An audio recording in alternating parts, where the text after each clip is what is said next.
سارا بیٹا، سارے کام دیکھ لینا، کچن اچھے سے سمیٹ لینا۔ اور ہاں، آج ملازمہ جلدی چلی گئی ہے، اس لیے اب تم رات کو برتن دھونے کے بعد ہی کمرے میں جا کے آرام کرو گی۔ جمیلہ بیگم نے کمرے میں جانے سے پہلے اپنی بیٹی کو یہ ہدایت دی تھی۔ یہ سن کر سارا جھنجھلا گئی تھی۔ امی، یہ کیا بات ہوئی بھلا؟ آپ جانتی ہیں کہ مجھے برتن دھونے سے کتنی چڑ ہے، پھر بھی آپ یہ کام میرے ذمہ لگا رہی ہیں۔ جمیلہ بیگم نے اسے غصے سے گھورا۔ بیٹا بات سنو، جب کل کو تمہاری شادی ہوگی اور ذمہ داریاں پڑیں گی تو یہ تمہاری تائی تمہیں بستر پر بیٹھ کر نہیں کھلائے گی، بلکہ ساری ذمہ داریاں تم پر ہی ڈالے گی۔ سارا یہ سن کر بدمزہ سی ہو گئی تھی۔ اگر ایسی بات تھی تو آپ کو اس گھر میں میرا رشتہ کرنا ہی نہیں چاہیے تھا۔ کیا کمی تھی مجھ میں؟ اتنے اچھے اچھے رشتے میرے لیے آئے تھے، مگر پھر بھی آپ نے مجھے زین کے پلو سے باندھ دیا۔ وہ منہ بسورتے ہوئے بولی تھی، اسے زین سے کبھی لگاؤ محسوس نہیں ہوا تھا، کیونکہ زین اس کی تائی کا وہ بیٹا تھا جو خاصا غصیلا اور نک چڑھا تھا۔ غصہ تو اس کی ناک پر دھرا رہتا تھا۔ ہر چھوٹی چھوٹی بات پر وہ جھنجھلا جاتا تھا اور غصے سے کام لیا کرتا۔ حویلی کے سبھی لوگ اس کے غصے سے خائف رہتے تھے۔ سارا کو بھی اس سے ڈر لگتا تھا، مگر جب اس کے دادا نے دونوں کے نکاح کا فیصلہ کیا تو بری طرح سٹپٹا گئی۔ دادا ابو، مجھے اس انسان سے شادی نہیں کرنی۔ جب اس نے دادا کے سامنے جا کر احتجاج کیا تو انہوں نے اسے ایک ہی گھور سے نوازا تھا۔ ہمارے خاندان کی لڑکیاں یوں منہ پھاڑ کر اپنی شادی کے معاملات میں نہیں بولتی۔ کیا تمہاری ماں نے یہی تمہاری تربیت کی ہے؟ بہو، یہاں آؤ۔ کیا سکھایا اپنی بیٹی کو؟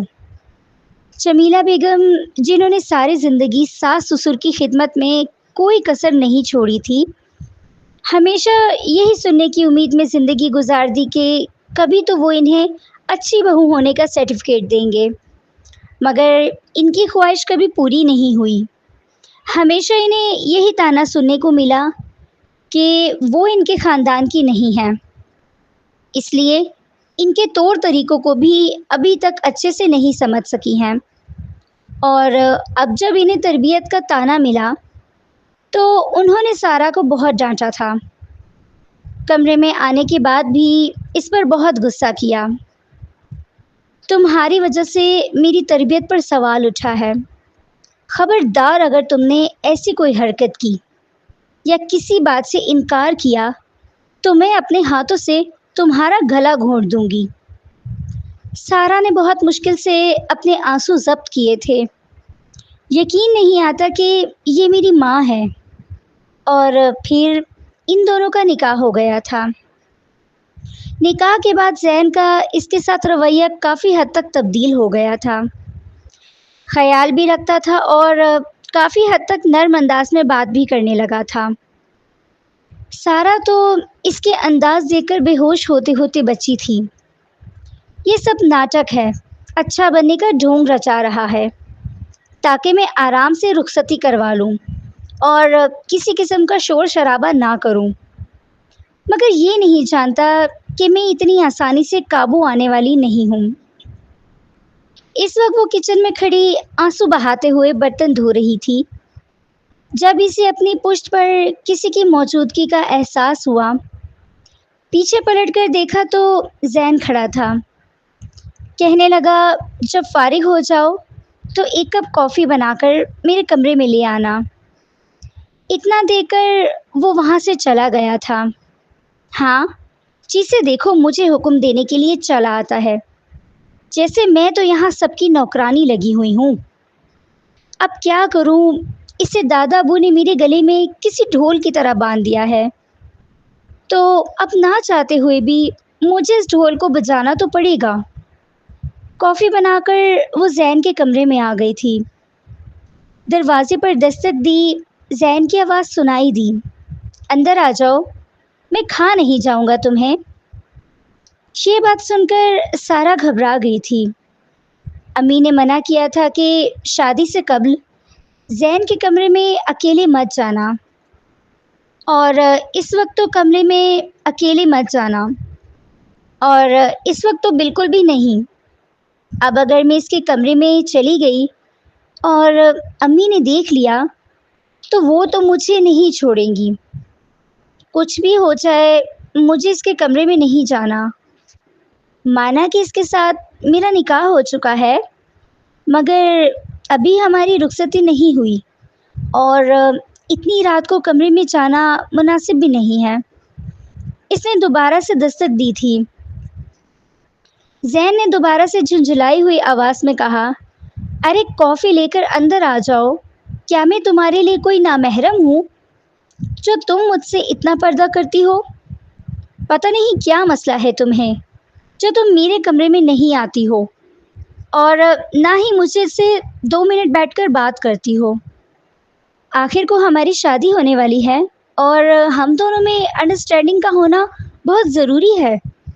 اگر ایسا چلتا رہا تو انڈرسٹینڈنگ کیا خاک ہوگی؟ وہ اس کی آواز سن کر گہرا سانس لے کر کمرے میں آ گئی تھی۔ جانتی تھی کہ اگر اس کی بات نہیں مانی تو وہ 2 کی 4 لگا کر دادا سے اسے ڈانٹ پڑوا دے گا۔ کمرے کے درمیان پہنچی تو اس کی نظر زین پر پڑی تھی۔ اس وقت وہ شرٹ بنیان سے بے نیاز تھا اور آئینے کے سامنے کھڑا ہو کر اپنے بالوں میں کنگھی کر رہا تھا۔ سارا کے تو ہاتھ کانپنے لگے تھے۔ وہ جلدی سے کافی سائڈ ٹیبل پر رکھ کر وہاں سے جانے لگی تھی، جب اچانک سے زین نے اس کا ہاتھ پکڑ کر اسے اپنی طرف کھینچ لیا۔ وہ اس کے سینے سے جا کر ٹکرائی۔ اس کے دل کی دھڑکنیں منتشر ہو گئیں۔ دل ایسے گھبرا رہا تھا جیسے ابھی پسلیاں توڑ کر باہر آ جائے گا۔ جی آپ کیا کر رہے ہیں؟ وہ گھبرائی۔ کیا کروں؟ اپنی منہوکا سے بات کرنا، اسے چھونا کیا غلط ہے؟ وہ الٹا اسی سے سوال کرتے ہوئے بولا، نہیں، میرا مطلب یہ ہے کہ وہ گھبرائی تھی، سمجھ نہیں آ رہا تھا کہ کیا بولے۔ اس کی گھبراہٹ زین کو اور بھی زیادہ محفوظ کر رہی تھی۔ تم بہت پیاری لگ رہی ہو، یہ بلیک کلر تم پر بہت سوٹ کرتا ہے۔ چلو آؤ بیٹھو میرے ساتھ، کچھ باتیں کرنا چاہتا ہوں میں تمہارے ساتھ، تاکہ ہم دونوں میں انڈرسٹینڈنگ ہو، اور اس رشتے کے حوالے سے بھی بہت کچھ ہے تمہیں بتانے کو۔ وہ اسے دیکھتے ہوئے بولا تو وہ اور بھی زیادہ گھبرا گئی تھی۔ دیکھیں زین، ابھی صرف ہمارا نکاح ہوا ہے، ابھی رخصتی نہیں ہوئی، اور اس میں بہت وقت باقی ہے۔ جب تک آپ معاشرتی لحاظ سے میرے حقدار نہ بن جائیں تب تک ہم دونوں کا اکیلے بیٹھنا صحیح نہیں ہے۔ اگر امی نے دیکھا تو مجھے ڈانٹیں گی۔ ارے کچھ بھی نہیں ہوتا، اس میں کیا برائی ہے؟ آج کل کی لڑکیاں نہ جانے کیا کچھ کرتی ہیں، ملتی بھی ہیں، باتیں بھی کرتی ہیں، اور سب کچھ ہوتا ہے ان کے درمیان۔ اور ایک ہمارا گھرانہ ہے، نکاح ہونے کے بعد بھی دونوں کو قریب آنے کی اجازت نہیں۔ وہ منہ بسوڑتے ہوئے بولا تھا، تبھی یہ دروازہ ایک دھاڑ کی آواز سے کھلا تھا۔ وہ دونوں اس وقت بہت قریب کھڑے تھے، دونوں ہی بری طرح کے گھبرا گئے۔ سامنے جمیلہ بیگم کھڑی تھی جو کہ غصے بھری نظروں سے اپنی بیٹی کو دیکھے جا رہی تھی۔ سارا ماں کو اچانک سے نظروں کے سامنے دیکھ کر شرم سے پانی پانی ہو گئی، اور جلدی سے زین کی باہوں کی گرفت سے نکل کر اپنے کمرے میں آ گئی۔ تھوڑی دیر بعد جمیلہ بیگم بھی کمرے میں آئی اور اس پر چیل کی طرح جھپٹی۔ کیا کر رہی تھی تم اس کے ساتھ؟ منع کیا تھا میں نے تمہیں کہ رات کے اندھیرے میں اس کے کمرے میں کبھی بھی جانے کی غلطی مت کرنا۔ مانا کہ تم دونوں کا نکاح ہو چکا ہے، مگر ابھی زمانے کے سامنے تم دونوں میاں بیوی کی حیثیت نہیں رکھتے، اس لیے دوبارہ یہ غلطی مت کرنا۔ وہ مرد ہے، بہک سکتا ہے۔ سارا شرمندہ ہو گئی تھی۔ ماں، یہ سب میں نے جان بوجھ کر نہیں کیا، اس نے مجھے مجبور کر دیا کہ میں اسے کافی بنا کر دینے جاؤں، بس اسی لیے کافی دینے کے لیے ہی گئی تھی۔ میں اس نے ماں کو اپنی صفائی دی جو بھی ہے سارا، اب اس بات کو اپنے ذہن میں بٹھا لو کہ دوبارہ تم ایسی غلطی نہیں کرو گی۔ میں تو اب کچھ اور ہی سوچے جا رہی ہوں۔ کیا سارا نے بے ساختہ پوچھا۔ میں نے سوچا ہے کہ میں یہ رشتہ ختم کروا دوں۔ تمہاری شادی زین کے ساتھ نہ ہو، یہی صحیح رہے گا۔ ویسے بھی میں بھابھی صاحبہ کو بڑے اچھے سے جانتی ہوں۔ وہ تو مجھے ذلیل و خوار بنا کر مجھے کمزور کرنا چاہتی ہیں۔ مجھے تکلیف پہنچانے کے لیے وہ تمہیں تکلیف پہنچائیں گی۔ مجھے رلانے کے لیے، دکھ دینے کے لیے وہ تمہیں ہتھیار کے طور پر استعمال کریں گی، اور تب میں چاہ کر بھی کچھ نہیں کر پاؤں گی۔ وہ اپنی جٹھانی سے اس حد تک بدگمان تھی، اس بات کا سارا کو اندازہ تک نہیں تھا۔ امی، آخر آپ ان سے اتنا بدگمان کیوں ہیں؟ اس کی کیا وجہ ہے؟ کیا تائی اتنی بری ہیں؟ سارا آخر اپنے دل کی بات کو زبان پر لے ہی آئی تھی۔ جمیلہ کہنے لگی، ارے تم نہیں جانتی اس عورت کو، پوری ڈائن ہے، ڈائن۔ مگر انہیں آپ سے کس بات کی پرخاش ہے؟ یہ تو مجھے بتائیں۔ اصل میں وہ میری جگہ پر اپنی بہن کو لانا چاہتی تھی، مگر تمہارے ابو نے ضد کی کہ شادی کریں گے تو مجھ سے۔ بس اسی وجہ سے تمہاری تائی کے ساتھ ساتھ باقی سب لوگوں نے بھی مجھ سے منہ پھیر لیا تھا، کیونکہ تمہارے دادا دادی بھی یہی چاہتے تھے کہ وہ خاندان کی کسی لڑکی کو بہو بنائیں، مگر تمہارے ابو کی ضد کی وجہ سے انہیں مجھے بہو بنا کر اس حویلی میں لانا پڑا تھا۔ مگر مجھے وہ عزت آج تک نہیں دی جس کی میں حقدار ہوں۔ اس بات کی تو سارا بھی گواہ تھی۔ دادا دادی کا رویہ اس سے بہت غیر مناسب لگتا تھا، جبکہ تائی سے اس میں کبھی بھی کوئی شکوہ شکایت نہیں رہا تھا۔ وہ تو بہت محبت سے ہی پیش آتی تھی، مگر پتہ نہیں کیوں اس کی ماں ان سے اتنا بدگمان تھی۔ انہیں لگتا تھا کہ وہ اس سے جلتی ہیں، اور اسی لیے انہوں نے ہی دادا دادی سے کہہ کر سارا کا زین سے نکاح کروا دیا ہے، تاکہ وہ انہیں نیچا دکھا سکے۔ کچھ دن پہلے ہی جب جمیلہ بیگم اپنے میکے میں گئیں تو تب ان کی انگلینڈ والی بہن بھی یہاں پر آئی ہوئی تھی۔ دونوں بہنیں کتنے سالوں بعد ملی تھیں۔ تب انہوں نے اپنا بھانجا دیکھا جو خیر سے ڈاکٹر بن چکا تھا، اور یہاں پر اس نے اپنا کلینک بنا لیا تھا۔ بلا شبہ وہ بہت حسین و جمیل تھا، اوپر سے خاندان نے ان لوگوں کو دولت سے بھی نوازا تھا۔ یوں وہ اور بھی زیادہ جمیلہ بیگم کو پیارا لگتا تھا۔ جب ان کی بہن سمینہ نے ٹھنڈی آہ بھرتے ہوئے کہا کہ جب میری بھابھیوں نے باقی لڑکیوں کے ساتھ سارا کی تصویریں بھیجی تو اسے دیکھ کر میں نے فوری فیصلہ کر لیا تھا کہ اپنے شاہ زیب کے ساتھ سارا کا ہی رشتہ کروں گی۔ میں نے کسی سے بھی اس بارے میں بات نہیں کی، میں تو یہاں آ کر سب کو سرپرائز دینا تھا، مگر مجھے ہی سرپرائز مل گیا۔ ارے تم نے اپنی بیٹی کا اتنی جلدی نکاح کر دیا، اور وہ بھی اسی گھر میں۔ ارے تمہاری بیٹی کو کس چیز کی کمی تھی؟ اچھے سے اچھا رشتہ مل سکتا تھا، مگر پھر ایسا کیوں کیا تم نے؟ جس حویلی میں تم نے ساری عمر جلتے کرتے گزاری، اب اپنی بیٹی کو بھی وہیں پر جھونک رہی ہو۔ ان کی بات سن کر جمیلہ کا ذہن کچھ اور سوچنے پر مصروف ہو گیا تھا۔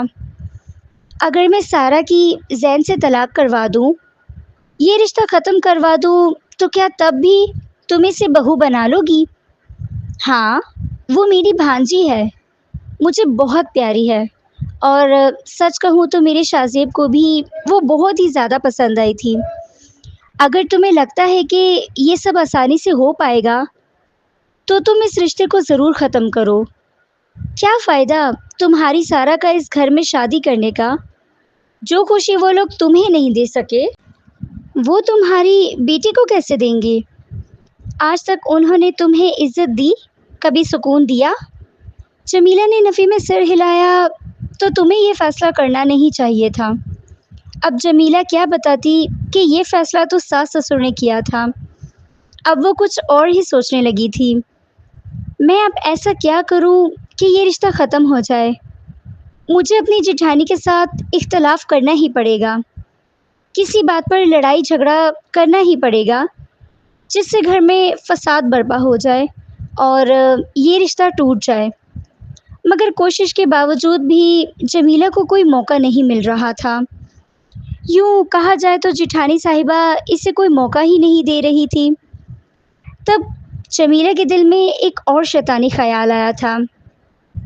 اس دن اس نے اپنی ایک ملازمہ کو گھیر لیا تھا جو اکثر ایک پیر صاحب کا ذکر کرتی تھی۔ بڑے دور دور سے لوگ ان کے پاس اپنی مرادیں لے کر جاتے تھے اور وہ چند دنوں میں ہی ان کی مرادوں کو پورا کر دیتے ہیں۔ یہ جہالت کی انتہا تھی۔ الفت اپنے پیر کی شان میں زمین و آسمان کے کلامے ملاتے ہوئے یہ بول رہی تھی کہ وہ شرک کا مرتکب ہو رہا ہے۔ مراد پوری کرنے کا اختیار تو اللہ کے پاس ہے، نہ کہ کسی انسان کے۔ اس وقت جمیلہ کا ذہن کچھ بھی سوچنے سمجھنے کی صلاحیت سے محروم تھا۔ مجھے لے کر چلو، مجھے ان سے کچھ کام ہے۔ وہ اسے شام بہانہ بنا کر پیر صاحب کے آستانے پر آ گئی تھی۔ گو کہ اسے یہاں کا ماحول اچھا نہیں لگا تھا، مگر الفت کی یقین دہانی کرانے پر اس نے یہاں پر قدم رکھا تھا اور پھر پیر صاحب سے اپنا مسئلہ بیان کیا۔ انہوں نے کچھ تعویذات دیے۔ یہ تعویذ اپنی جیٹھانی کے کمرے کے سامنے زمین میں دفن کر دینا اور یہ اسے پانی میں گھول کر پلانا، تو تم اسے جو بات منوانا چاہو گی منوا لو گی۔ جمیلہ کی خوشی کا تو کوئی ٹھکانہ نہیں تھا۔ میں اسے یہی بات منواؤں گی کہ اپنے بیٹے کو کہہ دے کہ میری بیٹی کو چھوڑ دے۔ مگر خدا کا کرنا ہی ایسا ہوا کہ جب جمیلہ ان کے کمرے کے سامنے والے پودوں کے کیارے میں تعویذ دفن کر رہی تھی، تب صوبیہ جیٹھانی نے انہیں کھڑکی سے دیکھ لیا تھا۔ ارے جمیلہ کیا کر رہی ہے؟ صوبیہ نے خود سے سوال کیا۔ مجھے دیکھنا ہی ہوگا۔ جیسے ہی جمیلہ بیگم وہاں پر تعویذ دفن کر کے وہاں سے پیچھے ہٹی تو اسی وقت وہاں پر صوبیہ بیگم پہنچ گئی تھی۔ انہوں نے اس نرم زمین کو دوبارہ کھودا، دیکھا تو اس میں تعویذات تھے۔ یہ تعویذات یہاں پر کس لیے؟ انہوں نے تعویذوں کو کھول کر دیکھا تو اس میں ان کا نام لکھا ہوا تھا۔ ان کا خون کھول اٹھا۔ اچھا، تو یہ عورت اب مجھ پر تعویذ کروا رہی ہے۔ وہ اب جمیلہ بیگم کے پیچھے ان کے ساتھ کچن میں آئیں۔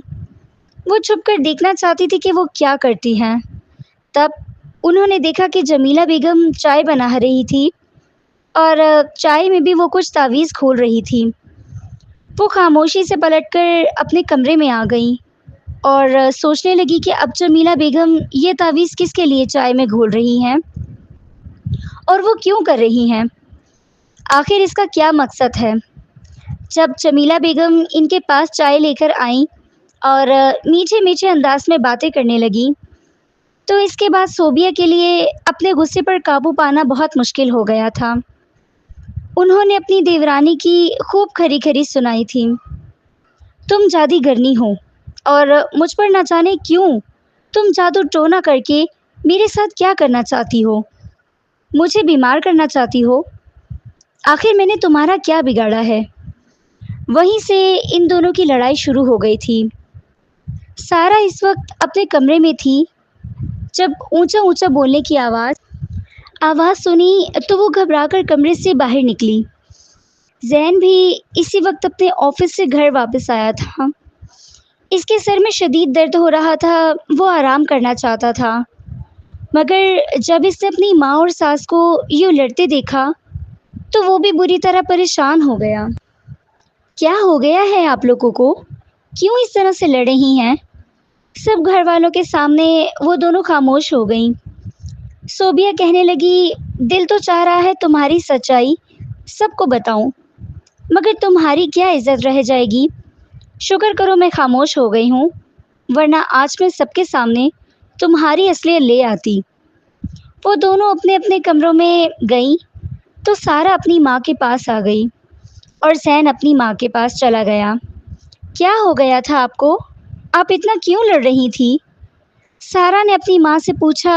خبردار، اگر تم نے اب اپنی ساس کی میرے سامنے طرفداری کی یا اس کی اچھائی بیان کی تو مجھ سے برا کوئی نہیں ہوگا۔ دوسری طرف زین بھی اپنی ماں کا غصہ دیکھ کر پریشان ہو گیا تھا۔ امی کیا ہو گیا ہے؟ آپ اتنے غصے میں کیوں تھی؟ آج تک میں نے آپ کو کبھی کسی کے ساتھ اس طرح سے بات کرتے نہیں دیکھا، اتنا غصے میں نہیں دیکھا جتنا آج دیکھا ہے۔ آخر اس کی کیا وجہ تھی؟ بیٹا، تمہاری ضد میں آ کر میں نے اس رشتے کے لیے ہاں کر دی تھی، مگر اب نہیں۔ اس لڑکی کو میں اب مزید تمہاری زندگی میں برداشت نہیں کر سکتی۔ ذہن تو اپنی ماں کی بات سن کر ہکا بکا رہ گیا تھا۔ ماں یہ کیا کہہ رہی ہیں؟ اب جانتی ہیں کہ میں سارا سے کتنی محبت کرتا ہوں، اور آپ کی رضامندی سے ہی تو یہ رشتہ طے پایا تھا، اور اب جب ہماری رخصتی ہونے والی ہے، نکاح ہو چکا ہے، اور اب آپ مجھ سے یہ بات کہہ رہی ہیں؟ صوبیہ بیگم خاموش ہو گئی تھی۔ ماں بتائیں تو کیا بات ہوئی ہے؟ آپ چچی جمیلہ سے کس بات پر لڑائی کر رہی تھی؟ بیٹا، میں تم سے اس موضوع پر کوئی بات نہیں کرنا چاہتی، فی الحال تم یہاں سے چلے جاؤ۔ سب لوگوں نے فردن فردن صوبیہ بیگم سے پوچھ لیا تھا کہ ان دونوں کا جھگڑا کس بات پر ہوا تھا، مگر وہ خاموش تھیں۔ مجھے ابھی کسی کو بھی جمیلہ کے بارے میں نہیں بتانا، سب کا دل اس کی طرف سے برا ہو جائے گا۔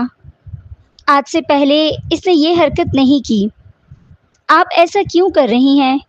کیا مجھے جان سے مارنا چاہتی ہیں؟ کیا وہ یہ چاہتی ہے کہ اس کی بیٹی کے سر سے ساس کا سایہ چل جائے؟ یا اللہ، سچ کیا ہے مجھے سچ تک پہنچا دے۔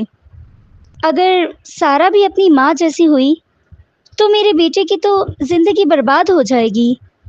مجھے اپنے بیٹے کو برباد نہیں کرنا، مجھے اپنے بیٹے کو برباد نہیں کرنا۔ دوسری طرف جمیلہ بھی بالکل خاموش تھی۔ کیا ہو گیا؟ مجھ سے اتنی بڑی غلطی کیسے ہو گئی؟ میں نے تو سب کچھ اتنی ہوشیاری سے کیا تھا، مگر پھر بھی اس عورت نے دیکھ لیا۔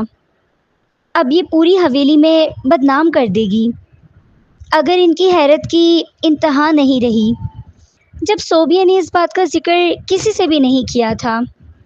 یہ بہت بڑی منافق عورت ہے، یقیناً یہ اندر ہی اندر میری جڑیں کاٹنے کی تیاری کر رہی ہے۔ میں بھی اتنی آسانی سے ہار نہیں مانوں گی۔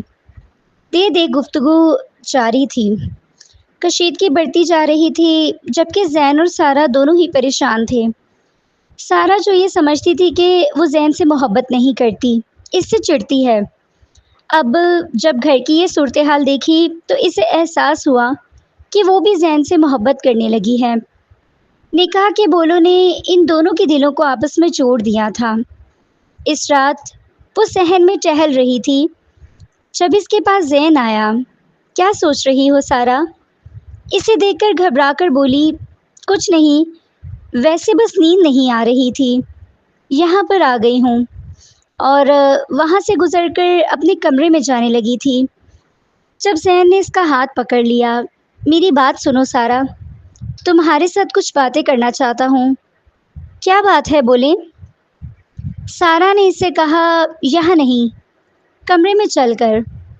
نہیں، مجھے آپ کے کمرے میں نہیں جانا، آپ نے جو بات کرنی ہے یہیں پر کریں۔ زین کے ماتھے پر بل پڑ گئے تھے۔ تم ایسے کیوں ریئیکٹ کر رہی ہو جیسے میں کوئی نامحرم ہوں؟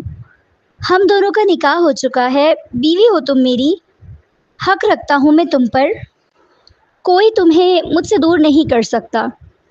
چلو میرے ساتھ۔ اس کا ہاتھ پکڑ کر کھینچ کر کمرے میں لے کر آ گیا تھا، اور کمرے کا دروازہ بھی اندر سے بند کر دیا تھا۔ چند پل لگے تھے سارا کو صورتحال سمجھنے میں۔ یہ کیا کر رہے ہیں؟ اب دروازہ کیوں بند کر دیا آپ نے؟ زین پرجوش نگاہوں سے دیکھتے ہوئے اس کی طرف بڑھ رہا تھا۔ سارا پیچھے ہٹتے ہٹتے دیوار کے ساتھ آ گئی تھی۔ اس کا دل تیزی سے دھڑک رہا تھا، خوف سے پورا جسم منجمد ہو کر رہ گیا تھا، اور ایک زین تھا جو اپنے اور اس کے درمیان سارے فاصلے مٹاتا ہوا اس کے قریب آ کر کھڑا ہو گیا تھا۔ اب اس کی گرم سانسیں چہرے پر ٹکرا رہی تھی۔ آپ مجھے یہاں سے جانے دیں، امی نے دیکھا تو وہ غصہ کریں گی۔ کیوں غصہ کریں گی؟ میری بیوی ہو تم، اس وقت اپنے شوہر کے کمرے میں ہو، کسی غیر کمرے میں نہیں۔ سب لوگوں کی موجودگی میں ہم دونوں کا نکاح کیا ہے، اب کوئی ہم دونوں کو ایک دوسرے سے الگ کیسے کر سکتے ہیں؟ وہ جب مزید آگے بڑھنے لگا تو سارا نے اسے روک دیا تھا۔ میری بات سنیں زین، ہم دونوں کا صرف نکاح ہوا ہے، رخصتی نہیں ہوئی۔ اگر کل کلا کو ایسی ویسی بات ہو گئی تو ہم لوگ دنیا کو کیا منہ دکھائیں گے؟ لوگ ہم پر انگلیاں اٹھائیں گے، سوال کریں گے۔ کچھ نہیں ہوتا، جس کو جو کہنا ہے کہنے دو، مجھے کسی سے کوئی فرق نہیں پڑتا۔ اور جب میں نے ان لوگوں سے کہا تھا کہ نکاح کے ساتھ مجھے رخصتی بھی کرنی ہے، تب ان لوگوں کو میری بات ماننی چاہیے تھی۔ ظاہر ہے میں جوان ہوں، میرے جذبات ہیں، میرے بھی کچھ تقاضے ہیں جو میں اپنی بیوی سے ہی پورے کرنا چاہوں گا۔ مگر زین، آپ بہت جلدی کر رہے ہیں، یہ سب ہم دونوں کو بہت بڑی مشکل میں ڈال سکتا ہے، آپ ایسا مت کریں۔ سارا سسک پڑی تھی مگر زین کو تو کوئی فرق نہیں پڑتا تھا۔ اب یہ ہماری ماؤں کا جھگڑا بیچ میں شروع ہو چکا ہے، ان کے جھگڑے کی وجہ سے میں تم سے اب مزید دور نہیں رہ سکتا۔ سارا، میں تمہیں نہیں کھو سکتا ہوں۔ اس نے سارا کو خود میں سمو لیا تھا۔ سارا خود کو چھڑوانے کی پوری کوشش کر رہی تھی، تبھی اچانک سے زین کے نمبر پر کال آنے لگی۔ اس نے موبائل کان کے ساتھ لگا لیا تھا۔ کیسے ہو گیا یہ سب؟ اس کے چہرے پر تشویش کا سایہ نظر آنے لگا۔ سارا نے ایک لمحے بھی دیر کیے بغیر فوری کمرے سے باہر نکل کر اپنے کمرے میں آ گئی تھی۔ دروازہ اس نے اندر سے کنڈی لگا کر بند کر لیا تھا۔ اس کا سانس تیز تیز دھونکنے کی طرح چل رہا تھا۔ کیا ہونے جا رہا تھا آج یہ؟ زین کیا کرنے جا رہا تھا؟ اگر یہ سب ہو جاتا اور کل کلا کو کوئی ایسی ویسی بات ہو جاتی، تب میں امی کو اور باقی لوگوں کو کیا منہ دکھاتی؟ اللہ کا شکر ہے کہ بیچ میں وہ کال آ گئی، ورنہ آج نہ جانے کیا ہو جاتا۔ زین سارا سے ناراض تھا کہ تم میرے کمرے سے بھاگ کر کیوں آ گئی؟ میرے دوست کی کال آ گئی تھی، اس کا ایکسیڈنٹ ہوا تھا، اسی سلسلے میں وہ مجھ سے بات کر رہا تھا اور تم نے اس بات کا فائدہ اٹھا کر وہاں سے بھاگ کر آ گئی۔ صبح ہوتے ہی اس نے سارا کو آڑے ہاتھوں لیا تھا۔ ہاں تو کیا کرتی میں؟ آپ کے ہاتھوں کھلونا بن جاتی۔ وہ نظریں چراتے ہوئے بولی، میری بات سنو سارا، تم بار بار یہ بات کیوں بھول جاتی ہو کہ تم میری بیوی ہو؟ میں آپ کے صرف منہوکا ہوں، بیوی نہیں۔ اگر آپ کو بیوی بنانے کا اتنا ہی شوق ہے تو گھر والوں سے رخصتی کی بات کریں، میری زندگی کو مشکل مت بنائیں۔ سارا کی بات نے زین کے لبوں پر مسکراہٹ کو بکھیر دیا تھا۔ فکر مت کرو، جلد ہی تمہاری یہ خواہش پوری کروں گا۔ آج ہی میں امی سے بات کرتا ہوں۔ مگر جب اس نے صوبیہ بیگم سے بات کی تو وہ ہتھے سے اکڑ کر گئی تھی۔ کوئی ضرورت نہیں ہے بیٹا، میں تمہاری اس لڑکی کے ساتھ شادی نہیں کروں گی۔ ان کی بات نے زین کے سر پر بم پھوڑا تھا۔ کیسی باتیں کر رہی ہیں آپ امی؟ نکاح ہو چکا ہے اور اب رخصتی ہونا باقی ہے، اور آپ ایسی باتیں کر رہی ہیں؟ یہ سب آپ کو پہلے سوچنا چاہیے تھا۔ پہلے مجھے اندازہ نہیں تھا کہ وہ ماں بیٹی ایسی ہیں، جیسی ماں ویسی ہی بیٹی۔ اگر وہ بھی کل کلا کو اپنی ماں جیسی نکلی تو؟ زین اپنا سر پکڑ کر رہ گیا۔ امی، مجھے سمجھ نہیں آتا آخر آپ کو مسئلہ کس بات سے ہے؟ سارا میں کیا کمی ہے؟ اور چچی نے ایسا کیا کیا ہے جو آپ ان سے اتنی نفرت کرتی ہیں، اتنی بدگمان ہیں؟ میں اس سے بدگمان نہیں تھی بیٹا، بدگمانیاں ہمیشہ اس نے میرے حوالے سے پالی ہیں اور خود ساختہ میرے لیے اپنے دل میں کینہ اور دشمنی رکھی ہے۔ میں تو ہمیشہ اسے چھوٹی بہنوں کی طرح سمجھا، مگر وہ عورت نہ جانے خود کو کیا سمجھتی ہے۔ اب اور نہیں، اب میں اس کی بیٹی کو اپنی بہو کسی قیمت پر بھی نہیں بناؤں گی۔ چاہے مجھے کچھ بھی کرنا پڑے، سب کی نظروں میں برا بننا پڑے، بری بن جاؤں گی، مگر میں اس لڑکی کی تمہارے ساتھ شادی نہیں کروں گی۔ ان کا فیصلہ اٹل تھا۔ ذہن سر پکڑ کر رہ گیا۔ میرا اس لڑکی کے بغیر گزارا نہیں ہے۔ اس کو دیکھتا ہوں تو دل زور زور سے دھڑکنے لگتا ہے۔ رات کو جب کمرے میں جاتا ہوں تو اس کی کمی محسوس ہوتی ہے۔ یہ بات میں ان لوگوں کو کیسے سمجھاؤں؟ دوسری طرف جمیلہ بھی اب یہ رشتہ توڑنے کے لیے ایڑی چوٹی کا زور لگا رہی تھی۔ اپنے سسر سے کہنے لگی، یہ عورت جو ابھی سے میری بیٹی کے ساتھ ایسا سلوک کر رہی ہے، اس سے سیدھے منہ بات تک نہیں کرتی، کل یہ میری بیٹی کے ساتھ کیا سلوک کرے گی؟ اس کی جب ساس بن جائے گی۔ دادا کو بھی غصہ آ گیا تھا۔ میری بات سنو بہو، میں اس گھر کا بڑا ہوں، میں ابھی زندہ ہوں، میرے ہوتے ہوئے میری بچی کے ساتھ کوئی بھی زیادتی نہیں کر سکتا۔ ابا جان، پھر آپ کے بعد کیا ہوگا؟ میری بیٹی تو رل جائے گی۔ جمیلہ بیگم کی بات پر ان کے شوہر نے انہیں غصے سے گھور کر دیکھا تھا۔ کیوں فضول کی باتیں کر کے ابا جان کو پریشان کر رہی ہو؟ ابا جان اللہ لمبی صحت والی زندگی دے، ان کا سایہ ہمیشہ ہمارے سر پر قائم رکھے۔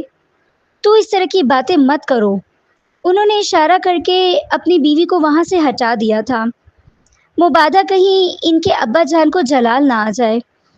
اس دن جمیلہ بیگم یہی سوچ کر اپنے مائکے میں آ گئی تھی کہ وہ اپنی بہن سے دو ٹوک بات کرتی ہیں اور اس سے کوئی مشورہ مانگتی ہیں کہ کیسے وہ سارا سے رشتہ توڑ کر اس کی شادی اپنے بھانجے سے کروا دے۔ فون پر تو ان کی بات ہوتی رہتی تھی۔ آج اتنے دنوں بعد انہوں نے دوبارہ گھر سے نکلنے کا موقع ملا تھا۔ گھر آئی تو بھائیوں سے ملنے کے بعد انہوں نے اپنی بہن کے بارے میں پوچھا۔ وہ لوگ اپنا نیا گھر بنوا رہے تھے۔ ابھی گھر مکمل طور پر فرنش نہیں تھا، اس لیے وہ اپنے بھائیوں کے گھر میں ہی مختصر قیام کے لیے ٹھہرے ہوئے تھے۔ ارے باجی، بڑی باجی اپنے کمرے میں ہیں، اس وقت اپنے بیٹے سے کوئی بات کر رہی ہیں۔ اچھا، میرا بھانجا بھی گھر پر ہے؟ یہ سن کر وہ خوش ہو گئی تھی۔ چلو اچھا ہے، دونوں سے ہی ملاقات ہو جائے گی۔ وہ جب اپنی باجی کے کمرے میں آئی جہاں پر بڑی بہن بیٹھی ہوئی تھی، وہ دروازے ہلکے سے کھلا ہوا تھا۔ اندر جانے ہی لگی تھی جب اندر سے اپنے نام کی تکرار پر وہ وہیں پہ کھڑی کی کھڑی رہ گئیں۔ ارے تم نے دیکھا نہیں، جمیلہ کی بیٹی بہت پیاری ہے۔ تمہیں میں نے اس کی تصویر دکھائی تھی نا، بالکل پریوں جیسی ہے۔ میں نے جمیلہ سے کہہ دیا ہے کہ وہ اس کا نکاح توڑوا دے اور پھر میں تمہاری اس کے ساتھ شادی کروا دوں گی۔ بہت اچھی اور سلجھی ہوئی لڑکی ہے۔ امی پلیز، میں کسی کی اترن پہننے کا قائل نہیں ہوں۔ اپنے بھانجے کی اتنی بڑی بات پر وہ جہاں تھی وہیں رہ گئیں۔ ان کی بہن بھی گھبرا گئی تھی۔ کیسی باتیں کر رہے ہو بیٹا، اس کا صرف نکاح ہوا ہے، رخصتی نہیں ہوئی۔ امی وہ لوگ ایک ہی گھر میں رہتے ہیں، ان کا نکاح ہوا ہے، ان دونوں میں انڈرسٹینڈنگ بھی ہو گئی ہوگی، دونوں میں محبت بھی ہوگی، اور ظاہر بات ہے جب ان دونوں میں حلال رشتہ ہے تو ایسا کیسے ہو سکتا ہے کہ ان کے درمیان کوئی تعلق نہ ہو؟ اور ایسی لڑکی جو پہلے سے ہی کسی اور مرد کے ساتھ تعلق میں رہ چکی ہے، میں ایسی لڑکی کو اپنی بیوی نہیں بناؤں گا۔ اگر مجھے ایسی ہی لڑکی سے شادی کرنی ہوتی تو امریکہ میں لڑکیوں کی کمی نہیں تھی۔ میں نے خود کو سنبھال کے رکھا، آج تک کبھی کسی کو نظر بھر کر نہیں دیکھا۔ بیوی بھی میں ایسے ہی چاہتا ہوں جو بالکل میری طرح انچھوئی ہو، جس کے جذبات بھی انچھوئے ہوں۔ اپنے بھانجے کی بات سن کر وہ لڑکھڑاتے قدموں سے جیسے زمین پر گر گئی تھی۔ آنکھوں کے سامنے اندھیرا چھانے لگا تھا۔ یہ سب انہوں نے کیوں نہیں سوچا تھا کہ دونوں ایک ہی گھر میں رہتے ہیں، دونوں میں محبت بھی ہوگی اور دونوں میں کوئی نہ کوئی تعلق بھی ہوگا۔ کتنی بار انہوں نے اپنی بیٹی کو زین کے کمرے سے نکلتے دیکھا تھا، کتنی بار سارا کی آنکھوں میں اس کے لیے محبت کی چمک بھی دیکھی تھی، اور زین وہ تو اس سے بے تحاشا چاہتا تھا، اور یہ کیا کرنے جا رہی تھی؟ اپنی بیٹی کی زندگی برباد کرنے جا رہی تھی۔ اگر وہ یہ سب نہ سنتی اور اس کی طلاق کروا کر اپنی بہن کی باتوں میں آ کر اگر سارا کی یہاں پر شادی کروا بھی دیتی تو ان کا بھانجا تو ساری زندگی سے تانے ہی دیتا رہتا، وہ اسے کبھی خوش نہیں رکھ سکتا تھا۔